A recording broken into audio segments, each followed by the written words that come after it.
Was a man's life truly measured by the sharpness of his pole? Did a swift catapult into the murky depths of a river signal the end of everything? Let's start with a chilling image, a man propelled into the cold embrace of water, a silent testament to a brutal, swift demise, just 2104m13. The details, sparse and unsettling, paint a picture of a life extinguished with shocking speed, a man catapulted, drowned, a footnote in a ledger of forgotten lives. Then there's Judith Bennett and the whispers of woodland breweries. Men, it seems, were the brewers retreating to the shadowed depths of the forest, while women, predictably, dominated the task of transforming barley into ale. L.F. Saltzman, English Industries of the Middle Ages, London, 1923, p. 187. R.H. Hilton, The English Peasantry in the Late Middle Ages, Oxford, 1975, p. 45. The Court Rolls of the Manor of Wakefield, trans. Sue Sheridan Walker, The Yorkshire Archaeological Records Series, 2nd Sir 2, forthcoming, pp. 122-123. It's a neat division, isn't it? Men in the woods, women at the hearth, a comfortable, if somewhat rigid, societal arrangement. But no one questioned the women's dominance, did they? A silent acceptance of a preordained role. Dig deeper and the picture becomes more fractured. Pottery accidents, kiln fires consuming homes, a constant threat lurking in the workshops. Just 2104m26, 2195m6, 287m3. Imagine the heat, the smell of burning clay, the terrifying realization that a single spark could transform a livelihood into a devastating loss. The details are stark. 2104m26, 2195m6, 287m3. It's a relentless cycle of creation and destruction, a brutal reminder of the precariousness of existence. Poaching in royal forests, a rebellious act against the established order. Villagers, driven by necessity, risked the wrath of the crown to supplement their meager incomes. G.J. Turner, Select Pleas of the Forest, Selden Society 13, 1901, gives the villagers' activities in poaching in royal forests. The forest, a symbol of power and control, became a space of defiance, a clandestine marketplace for survival. But the consequences were severe, hefty fines, imprisonment, and the ever-present threat of the hangman's noose. And then there's the mundane, the everyday horrors that punctuated life in the medieval era. A carpenter falling from scaffolding, a cartload of beams careening out of control, a man stepping off a wattle and daub wall. Just 293m4, 291 Ms 810 for masonry, in 267m33d. These weren't grand, heroic tragedies, they were small, brutal accidents, a constant reminder of the fragility of life. Leather dressing, a surprisingly widespread industry, yet not universally practiced. Saltzman, Industries of the Middle Ages, p. 171. A niche skill, a specialized trade, a testament to the diversity of medieval livelihoods. But even this seemingly benign craft carried its own risks, a woman losing a finger to a carelessly sharpened knife, a worker caught in the gears of a leather-working machine.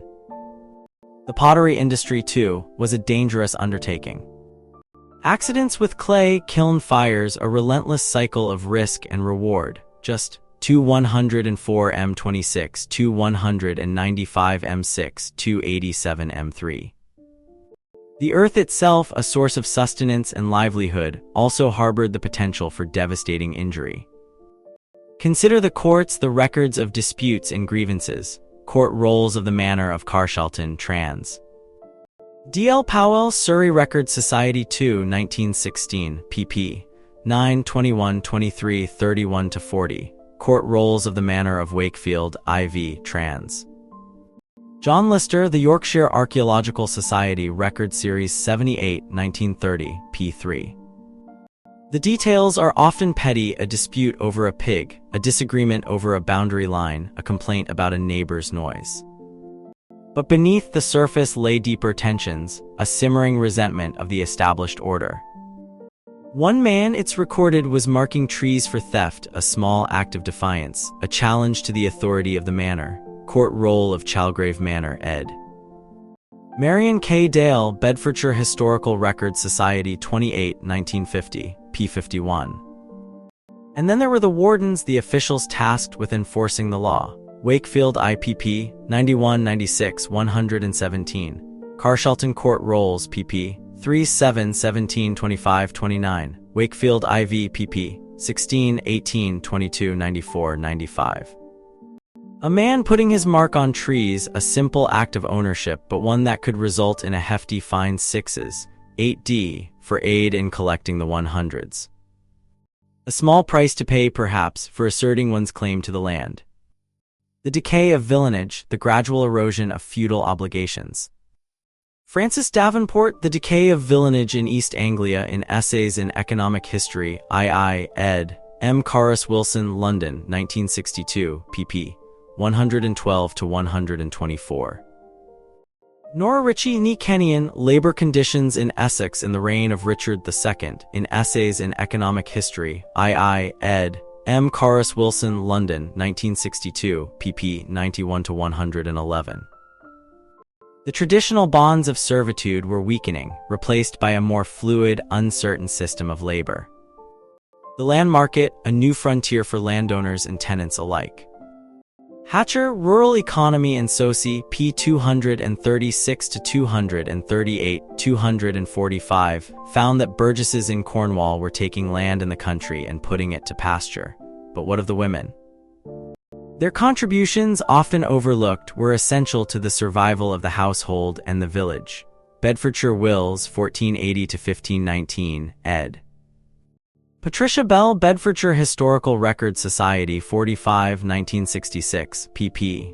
41 to 42. English Wills, 1498 to 1526, ed.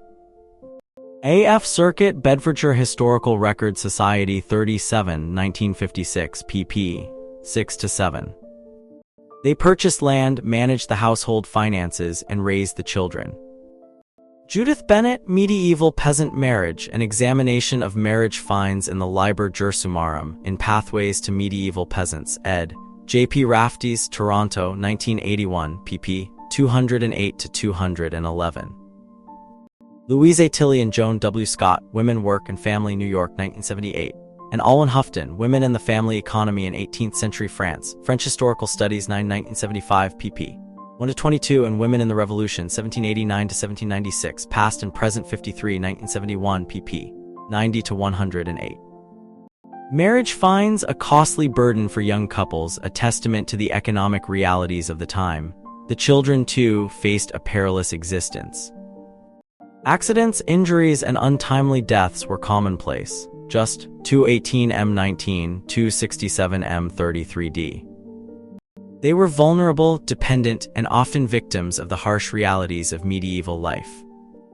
Elaine Clark, Debt Litigation in a Late Medieval English Ville, in Pathways to Medieval Peasants, ed. J. A. Raftees, Toronto, 1981, p. 261 to 267. Debt litigation, a constant reminder of the precariousness of economic survival. And then there were the servants, a crucial component of the household economy. Cusmal, Servants in Husbandry in Early Modern England, Cambridge, 1981. They worked long hours, often under harsh conditions, and were subject to the whims of their employers. The legal distinctions between laborers and servants were often blurred, a source of conflict and exploitation. The courts once again offer a glimpse into the lives of ordinary people. Wakefield IPP 83, Wakefield IV P19. A widow challenging a man's judgment, a reminder of the limited legal rights of women. The records are filled with disputes, grievances, and the constant struggle for survival. But even amidst the hardship and the danger, there were moments of beauty, of connection, of human resilience. The ballads, the songs, the stories that preserved the memories and traditions of the people. Robbins, Secular Lyrics of the 14th and 15th Centuries, Oxford, 1952, p. 44. Esther Boserup, Women's Role, pp. 24 to 30, maintains that in all plow cultures, plowing is a male role and women seldom do it. There is in the folklore of plow cultures a male sexual connotation to the act of plowing. The wills, a final testament to a life lived, a record of possessions and debts, a glimpse into the values and beliefs of the deceased. Bedfordshire Wills, 1480 to 1519, ed. Patricia Bell, Bedfordshire Historical Records Society, 45, 1966, pp. 55 to 56. English Wills, 1498 to 1526, ed. A.F. Circuit, Bedfordshire Historical Records Society, 37, 1956, pp. 17 to 18, 22, 70. A simple request for a burial in the churchyard, a prayer for salvation, a final farewell to the world. The landscape itself a source of both sustenance and danger, just 267-287 m2. The forests, the fields, the rivers all shaped the lives of the people who lived in them. Wakefield, IV, p. 94. G.J. Turner, Select Pleas of the Forest, Selden Society, 13, 1901, gives the villagers' activities in poaching in royal forests. The constant struggle to survive, to provide for their families, to maintain their dignity in the face of adversity. And finally, the echoes of the past, preserved in the records of the courts, the wills of the dead, the songs of the people. Reliquii Antiqui, II, ed. Thomas Wright and James O. Halliwell, London, 1941, pp. 196 to 199. A fragmented, incomplete picture, but one that offers a glimpse into the lives of those who came before us, a reminder that we are all connected to the past. So, as we stand here, surrounded by the remnants of a bygone era, a question lingers. Could we truly comprehend the daily struggles, the casual horrors, the quiet moments of beauty that shaped the lives of those who lived in this time?